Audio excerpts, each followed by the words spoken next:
Halo dulur, iki lho tak wene ngerti panggonan sing cocok diparani pas hawane lagi panas-panase.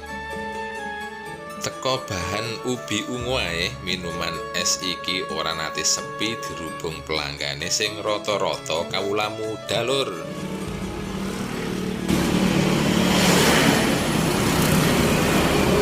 Iki tawane wokeh ra nate dintep sampean, Pak. Nate dintep ya?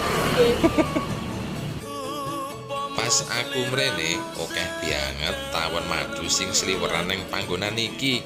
Kuwi malah apik dulur, berarti gula sing digawe yaiku gula asli tanpa pemanis buatan. Saka rega 5.000 sampai 8.000, prasaku ya murah, pantesan rame terus es ubi ungu iki.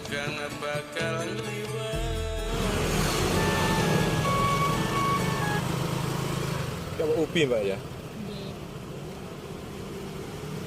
Ini bukanya dari jam berapa sampai jam berapa? Jam 8 sampai jam 9. Pokoke lokasine sakwetane gedung olahraga Ponorogo. Nek liwat mampir ya.